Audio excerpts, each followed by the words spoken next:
আসসালামু আলাইকুম রহমতুল্লাহি ওয়াবারাকাতু।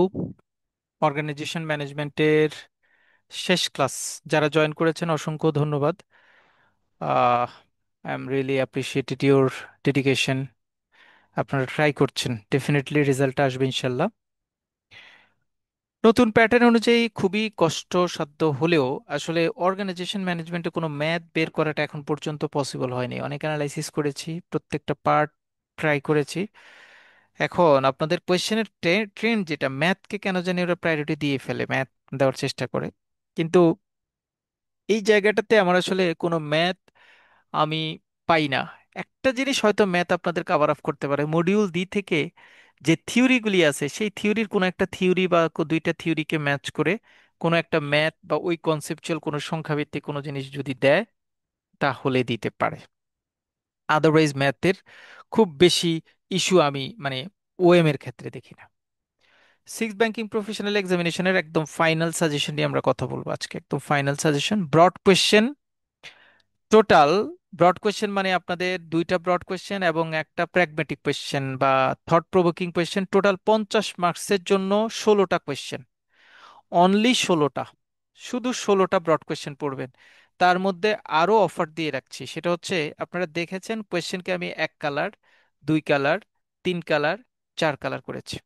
হ্যাঁ, কেউ যদি মনে করেন, আমরা যারা যারা অর্গানাইজেশন ম্যানেজমেন্ট শুরু থেকে ক্লাস করেছি, শুরু থেকে যারা ক্লাস করেছি তারা একদম শুরুতে আমরা থিওরিগুলি নিয়ে একটা ক্লাস করেছি, যেটা আমি একদম ব্রিফলি সকল থিওরি নিয়ে আলোচনা করেছি। মডিউল এটা একদম ভেঙে ভেঙে ভেঙে ভেঙে আমরা আলোচনা করেছিলাম, এবং এই দুইটা মডিউলকে আমরা প্রায়োরিটি দিয়ে যদি আমরা প্রিপারেশন সেট করতে পারি, ইনশাল্লাহ অর্গানাইজেশন ম্যানেজমেন্ট ভালোভাবে পরীক্ষা দেওয়া যাবে। ব্রড কোয়েশ্চেন মডিউল এ থেকে 5টা প্রশ্ন রেখেছি মাত্র। What is organisational environment, write the different elements of organisational environment. সেটা ইন্টারনাল, এক্সটার্নাল। এক্সটার্নাল ক্ষেত্রে জেনারেল এবং ইন্ডাস্ট্রি থাকে, অথবা টাস্ক এনভায়রনমেন্ট থাকে। আর ফর্মাল এবং ইনফর্মাল অর্গানাইজেশনাল এনভায়রনমেন্ট বলতে কি বোঝায়, এদের বিভিন্ন কম্পোনেন্ট আছে, এগুলি নিয়ে আলোচনা থাকে। প্রত্যেকটা কোশ্চেনের ডান দিকে আমরা আপনার আমাদের যে শীট আছে, প্রাইভেট যে শীট আছে, সেই শীটের কোয়েশ্চেন নাম্বারটা দিয়ে দিয়েছি। দেখেন, মডিউল এ ব্রড কোয়েশ্চেন একে আপনারা এই কোয়েশ্চেনের কমপ্লিট অ্যান্সারটা পাবেন। 2 নম্বর হচ্ছে what is organisational climate, write the feature and techniques of developing a sound organisational climate. এটা 2 নম্বরে। সুতরাং ইজি প্রশ্ন। What is organisational structure and organisational design, write the advantage disadvantage of organisational structure এবং organisational design. দুইটা মিলিয়ে আমি একটা প্রশ্ন করেছি, এটা ইম্পর্টেন্ট প্রশ্ন।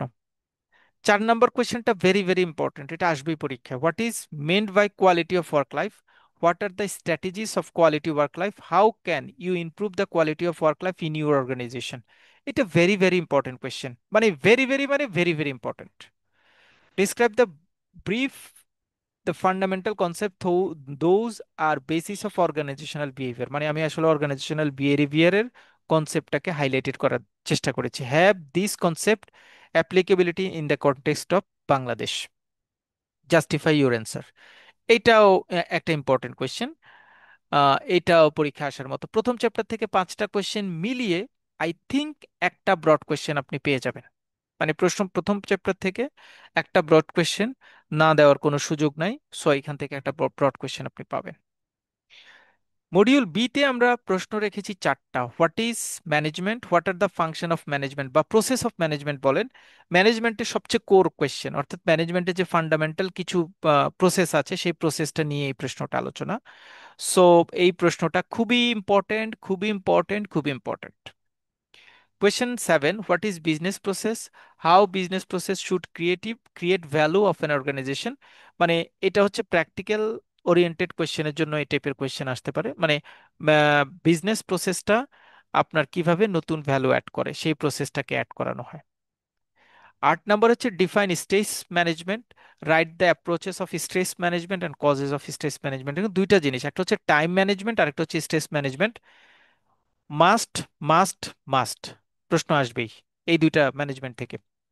বাট এবারের পরীক্ষার জন্য টাইম ম্যানেজমেন্টের সাথে একটা explain Covey's matrix of time management, এই Covey's matrix of time management বা এটাকে অন্যভাবে টাইম ম্যাট্রিক্সও বলা হয়, এটা কিন্তু খুব ইম্পর্টেন্ট। সো আমি একদম একদম যদি বলি হাইলাইটলি বলেছি, এই এতটুকু পর্যন্ত কিন্তু আলোচনা করে ফেলেছি অলরেডি, এতটুকু পর্যন্ত আলোচনা করেছি।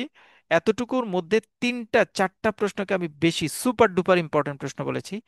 এক নম্বর হচ্ছে একদম প্রথম প্রশ্নটা, অর্গানাইজেশনাল ইনভায়রনমেন্টের ক্লাসিফিকেশন, সুপার ডুপার ইম্পর্টেন্ট প্রশ্ন।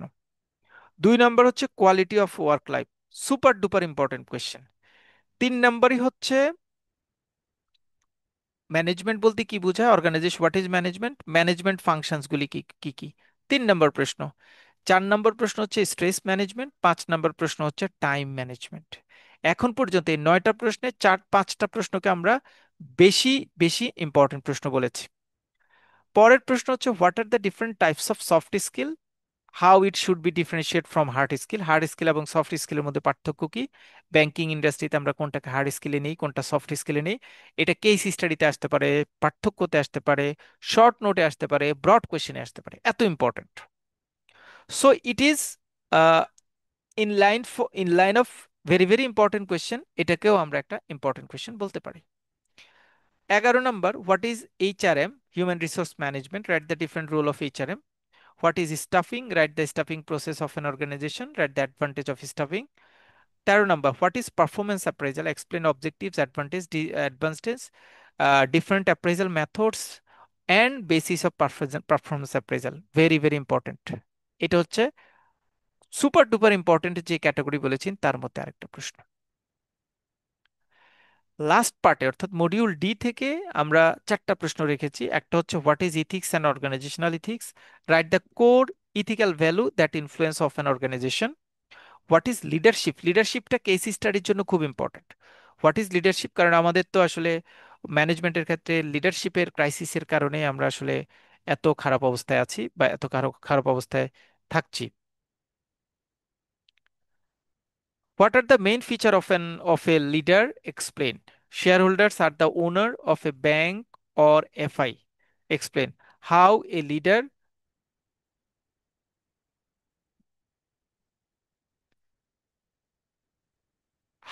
leader should save an organization from difficulties. Explain করতে বলা হয়েছে। 16 নম্বর, what is code of conduct? Perceive code of conduct in the context of the banking industry. A code of conduct should craft statement on values of the organization. Explain. এখানে কিন্তু দুইটা quotation আমরা দুইটা প্রশ্নে দিয়েছি। এই দুইটা কোয়েশ্চেন কিন্তু পরীক্ষার জন্য খুবই ইম্পর্ট্যান্ট, বিশেষ করে এই কোড অফ কন্ডাক্ট, এইটা পরীক্ষায় আসতে পারে। লিডারশিপের তিনটা প্রশ্ন ইম্পর্ট্যান্ট, মানে তিনটা প্রশ্নকেই কোনোভাবেই বাদ দেওয়া যাবে না।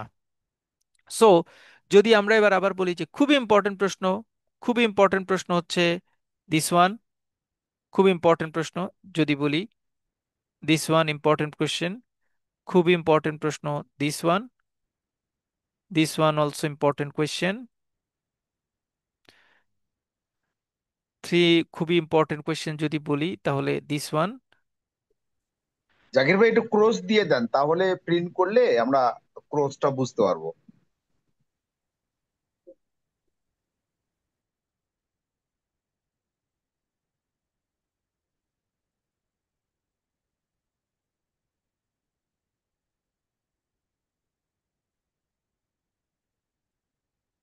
এটাও রাখি, এটা important.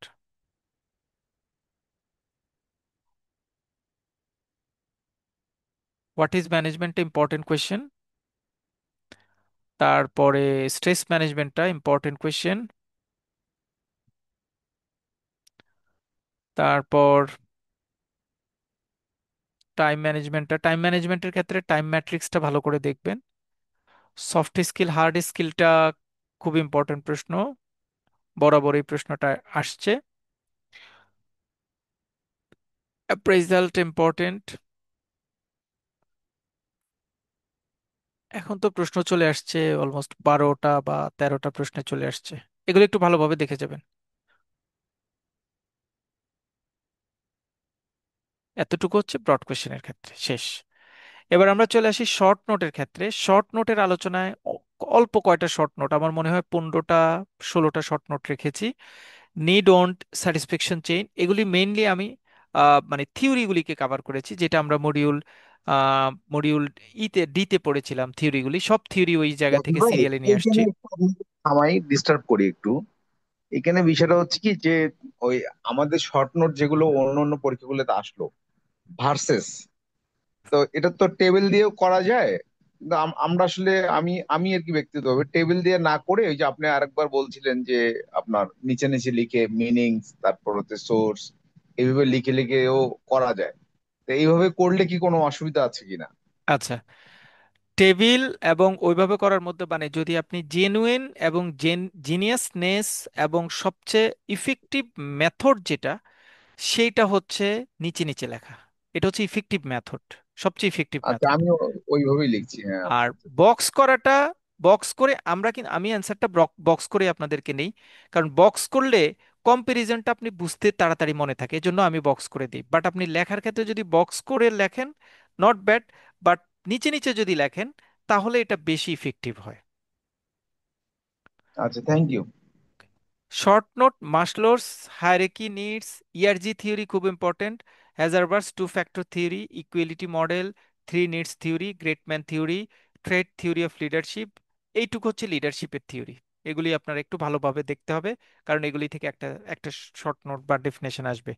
Job enrichment, participative management, 360 degree feedback, management by objectives. Management by objectives যেটাকে সংক্ষেপে বলা হয় এম এমওভি, এটা খুব important. Paired comparison, confidential report, alternative work schedule, span of control খুব important, three needs theory important, organisational design important, job rotation important, group dynamics important.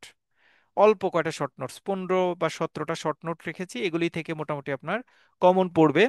Further মোর আমরা যে broad কোশ্চেনগুলি পড়েছি সেই জায়গাটুকুতেও আপনি একটু কনসেপ্টটা ক্লিয়ার রাখবেন, কারণ ওই জায়গাটুকু থেকেই কোনো একটা পার্ট আপনার এখানে নতুন করে অ্যাড হতে পারে। ডিফারেন্সের মধ্যে এখানে অল্প কয়টা ডিফারেন্স, বাট এই ডিফারেন্সগুলি এখান থেকে মেইনলি আসবে। Macro and micro environment, formal and informal environment, internal external environment, hierarchical এবং organic structure, process versus procedure, এটা আসবেই, মাস্ট, এটা থাকবেই পরীক্ষায়। On job and off job training, type A and type B people, Margaroর theory X and theory Y, transformational and transformative theory, behaviorist and behavioral leadership theory খুব important. তার মানে এই দুইটা আসলে থিওরি থেকে আমরা এখানে কপ আপ করেছি, তিনটাই থিওরি থেকে কপ আপ করেছি। সো থিওরি যে শিটে আমরা মডিউল ডি তে যে থিওরিগুলি পড়েছি সেই জায়গাগুলি থেকে আপনি অ্যান্সার শিটটা কভার আপ করলেই মোটামুটি হয়ে যাবে। কেস স্টাডি, আমি যদিও 5টা পার্টকে কেস স্টাডিতে রেখেছি, লিডারশিপের পার্টটাকে রেখেছি যেটা আমরা লাস্টে দেখেছি, লিডারশিপ অ্যান্ড ইথিক্স, এটাকে আমি একটু অ্যাড করে দিই ইথিক্স, কারণ ইথিক্সটা লিডারশিপের একটা বড় পার্ট। ইথিক্স এটাকে যদি আপনি ইন্টিগ্রিটি বলেন, ট্রান্সপারেন্সি বলেন, কর্পোরেট গভর্নেন্স বলেন, যেভাবেই বলেন না কেন, এটা লিডারশিপের সাথে ওতপ্রোতভাবে জড়িত। অর্গানাইজেশনাল ম্যানেজমেন্ট প্রসেস, যেটা অর্গানাইজেশনাল ম্যানেজমেন্ট প্রসেসের ক্ষেত্রে আমরা একটা প্রশ্ন পড়ে আসছি, কোর অর্গানাইজেশনাল ম্যানেজমেন্টের যে প্রসেসটা রয়েছে সেই প্রসেসটা একটু ভালোভাবে দেখতে হবে, কারণ সেই প্রসেস থেকে আপনাদের পরীক্ষায় প্রশ্ন আসবে। প্রসেসটা নিয়ে আমি একটু আলোচনা করব একটু পরে। Time and stress management, time stress management এবং work life balance, work life ব্যালেন্সটা যেটা, সেটা অর্থাৎ এইখানে যে আমরা ব্রড কোয়েশ্চেনটা যেটা ইম্পর্টেন্ট বলেছি, এই যে quality of work life, quality of work life, কারণ আমাদের দৈনন্দিন জীবনে কোয়ালিটি অফ ওয়ার্ক লাইফের ক্ষেত্রে আমাদের অনেক ধরনের প্রবলেম হয়। সেটা প্র্যাকটিক্যাল লাইফে আমরা কোন ধরনের প্রবলেম ফেস করি, আর্থসামাজিক অবস্থার ক্ষেত্রে সেটার কোন ধরনের প্রভাব পড়ে আসতে পারে। এইচআর ম্যানেজমেন্ট কিভাবে তার রেসপন্সিবিলিটি শো করে। এইচআর ম্যানেজমেন্টের ক্ষেত্রে বিভিন্ন ধরনের অ্যাপ্রেইজালের কিন্তু নিয়ম নীতি আছে, এবং বিভিন্ন কম্পোনেন্ট বা কম্পোনেন্টের কথা কিন্তু অ্যাপ্রেইজালের মধ্যে বলা আছে। ওই কম্পোনেন্টগুলি কিন্তু ওই কম্পোনেন্টগুলি কিন্তু খুব ইম্পর্টেন্ট, ওই কম্পোনেন্টগুলি খুবই খুবই খুবই important. Next, HR management soft skill and hard skill. Soft skill মানে হচ্ছে ইন্টারনাল যে স্কিলটা মানুষের মধ্যে থাকে, হার্ড স্কিল মানে হচ্ছে শক্তি সামর্থ্য দিয়ে কাজ করার যে স্কিলটা থাকে সেটা। এটা প্র্যাকটিক্যাল ব্যাংকিং ইন্ডাস্ট্রিতে আমরা কোন স্কিলটাকে বেশি প্রায়োরিটি দিই, কোন স্কিলটা বেশি কাজ করবে, কোন স্কিলটা কম কাজ করবে, এগুলি নিয়ে বলা হচ্ছে সফট স্কিল এবং হার্ড স্কিলের কথা। কেস স্টাডি মোটামুটি এই কনসেপ্টগুলি নিয়ে যদি আপনি একটু ধারণা রাখেন, আপনি তো বড় প্রশ্ন পড়ার সময় মনে রাখবেন।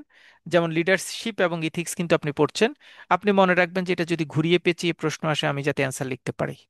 আপনি যখন টাইম এবং স্ট্রেস ম্যানেজমেন্ট পড়বেন তখন আপনার যাতে এটা নিয়ে কোনো কোয়েশ্চেন আসলে আপনি যাতে অ্যান্সার করতে পারেন। আপনি যখন সফট স্কিল অথবা হার্ড স্কিল নিয়ে আলোচনা করবেন তখন এটা নিয়ে কোনো প্রশ্ন আসলে আপনি যাতে সেটা কাভার করতে পারেন।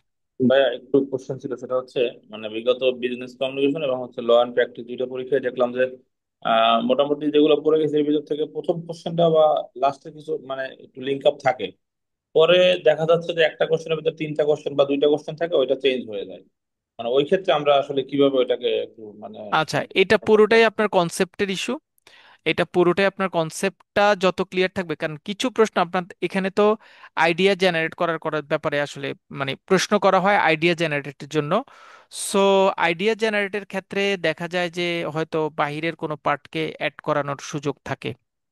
আর বিজনেস কমিউনিকেশন এবং ল অ্যান্ড প্র্যাকটিস হচ্ছে আপনি আউট অফ দ্য বক্স করছেন। হ্যাঁ, out of the box question করার স্কোপ আছে। অর্গানাইজেশন ম্যানেজমেন্টে out of the box question করার স্কোপ নাই। সো অর্গানাইজেশন অফ ম্যানেজমেন্টের ক্ষেত্রে স্পেসিফাইড কোয়েশ্চেনই আপনাদের আসবে। ঠিক আছে, মানে এটা থেকে বাহিরে হয়তো একটা সোজা লাইনকে ঘুরিয়ে পেঁচিয়ে অন্যভাবে বলবে, আপনার ম্যানেজমেন্টের উপর ইফেক্ট দিবে অথবা আপনার উপর ইফেক্ট দিবে অথবা প্রতিষ্ঠানের উপর ইফেক্ট দিবে। বাট এডিশনাল কোনো ইফেক্ট এইটার ক্ষেত্রে সাধারণত দেখা যায় না, দেখা যাবে না। সো অর্গানাইজেশন ম্যানেজমেন্টে দেখবেন যে আপনার যে কনসেপ্ট বা আপনি যে ওপিনিয়নটা শেয়ার করেছেন বা ওপিনিয়নটা মাথায় রেখেছেন, সেই ওপিনিয়নটা মোটামুটি কাজে দিবে বা সেইটার উপর বেস করে কোয়েশ্চেন আসবে। অর্গানাইজেশন ম্যানেজমেন্টে খুব বেশি মানে out of the box question আসার সম্ভাবনা নাই। ভাইয়া এবার এবার তো সরি মানে এই চ্যাপ্টারের আগে একটু কথা বলি, কারণ হচ্ছে এই যে আপনি ম্যাথের যে অ্যান্সারটা দিলেন না ভাইয়া, ওইটা কি আসলে এক্সেস ডিউটি মানে ডিডাক্ট করার পরে মানে করলে কি অ্যান্সারটা হবে না এরকম কিছু? আচ্ছা, কেউ যদি এক্সেস ডিডাক্ট করে মানে এক্সেস ডিউটি ডিডাক্ট করে, জি। তাহলে ওখানে আসলে এক্সেস ডিউটির কথা বলে নাই কিন্তু। ঠিক আছে, জি। ওখানে এক্সেস মানে ডিউটির কথা। এক্সাক্ট এক্সাক্ট অ্যামাউন্টের কথা বলছি ভাইয়া ভাই। এক্সাইজ ডিউটি তো আমি যতটুকু জানি প্রিন্সিপাল অ্যামাউন্ট থেকে ডিডাক্ট হয়, এটা কখনো ইন্টারেস্ট থেকে ডিডাক্ট হয় না। হুম, এক্সেস ডিউটি প্রিন্সিপাল অ্যামাউন্টের উপর ডিডাক্ট হয়, এটা কখনো ইন্টারেস্টের উপর ডিডাক্ট হয় না। রাইট, মানে আপনার টোটাল যত অ্যামাউন্ট আছে যত, আমরা তো এক্সেস ডিউটি সবসময় প্রিন্সিপালের উপরেই ডিডাক্ট করি, কারণ এক্সেস ডিউটির যে সার্কুলার আছে প্রিন্সিপাল অ্যামাউন্ট এত হলে আপনার কি ওখানে কি প্রিন্সিপাল অ্যামাউন্টের কথা বলা থাকে? এক্সেস ডিউটিটা আমরা ওখানে ডিডাক্ট করি কিসের উপর বেসিকলি? আচ্ছা, অ্যামাউন্টের আমরা এইটা ডিসকাশনটা আমরা আরেকদিন কোয়েশ্চেন অ্যানালাইসিস করবো, সেখানে আমরা আলোচনা করব। এখন যে পরীক্ষা চলে গেছে সেটা নিয়ে আমরা আর কোনো ওই জায়গাতে না যাই, আমরা মানে ওএম এর মধ্যেই থাকি। উম, এবার আমরা আসি সিঙ্গেল কোয়েশ্চেনের ক্ষেত্রে। ওএম এর ক্ষেত্রে আমার একদম একদম কনক্রিট ডিসিশন, কোনো সিঙ্গেল কোয়েশ্চেন আপনারা বাহির থেকে পড়তে পারবেন না, কোনো কিছু না। জাস্ট আমি বই মার্ক করা বইটা আপনাদের সাথে গ্রুপে শেয়ার করব, বইটা একটু রিডিং পড়বেন আপনারা। যে লাইনটা শেয়ার করব, যে লাইনটা মার্ক করব, ওই লাইনটা জাস্ট ওই লাইনটা একটু রিডিং পড়বেন। ওএম এর ক্ষেত্রে রিকোয়েস্ট এটা, কারণ হচ্ছে ওএম এ অনেক কনসেপ্ট লাইন থেকে অনেক কনসেপ্ট আসতে পারে, মানে ওএম এর সরাসরি সংখ্যা ভিত্তিক ইনফরমেশন কম। কারণ লো অ্যান্ড প্র্যাকটিস বা অন্যান্য সাবজেক্টগুলিতে যেমন অনেক জায়গায় থাকে যে, যেমন মানি লন কোর্ট অ্যাক্টে মামলা করার জন্য কত টাকা লাগবে, বা ডরমেন্ট অ্যাকাউন্ট ওপেন করার জন্য কত মাস ইনঅপারেটিভ থাকতে হবে, সংখ্যা ভিত্তিক ইনফরমেশন আছে। ওএমএ কিন্তু কনসেপ্ট ভিত্তিক ইনফরমেশন। সো কনসেপ্ট ভিত্তিক ইনফরমেশনটাকে আপনি স্টাবলিশ করতে হলে লাইনটা ভালোভাবে জানতে হবে, তাহলেই আপনি কনসেপ্টটাকে স্টাবলিশ করতে পারবেন। এই জন্য এবং ওইখানে অনেকগুলি থিওরি আছে, ছোট ছোট ছোট ছোট মিনিং লাইন আছে। এই লাইনগুলি যদি আপনি লাইনটার লিঙ্ক আপ লাইনটা না বুঝেন তাহলে আসলে ওই লাইনটা মুখস্থ করে রাখতে পারবেন না। সেজন্য ওএম এর ক্ষেত্রে আমার রিকমেন্ডেশন হচ্ছে আপনারা যে মার্ক করা বইটা আছে আমার কাছে, আমি যে বইটা আপনাদের সাথে শেয়ার করব গ্রুপে একটু পরে, ওই বইটার শুধু ওই লাইনগুলি একটু একটু জাস্ট গো থ্রো করবেন, এটা হচ্ছে আপনাদের কাছে রিকোয়েস্ট। সবকিছু মিলিয়ে ধরেন 70 80 বা 100টা লাইনের মধ্যে দাগ থাকবে, ওই লাইনগুলি জাস্ট একটু একটু গো থ্রো করবেন, তাহলে সিঙ্গেল কোয়েশ্চেনের পার্টটা মোটামুটি কভার অফ হয়ে যাবে। ব্রড কোয়েশ্চেনের সকল কিছু স- ব- সকল কিছু ব্রড কোয়েশ্চেনের মডিউল এ থেকে একদম ই পর্যন্ত আপনাদের শিট দেওয়া আছে বাংলা এবং ইংরেজি।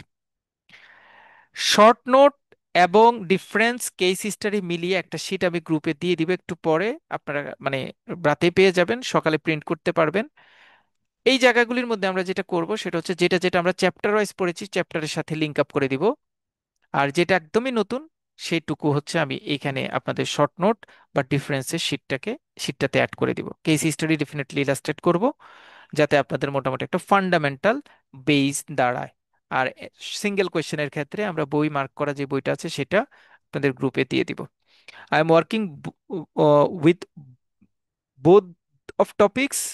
বইটাও আপনারা গ্রুপে পেয়ে যাবেন, এবং এই ডিফারেন্স অথবা শর্ট নোটে যে পার্টটা আছে এটাও আপনারা মোটামুটি পেয়ে যাবেন।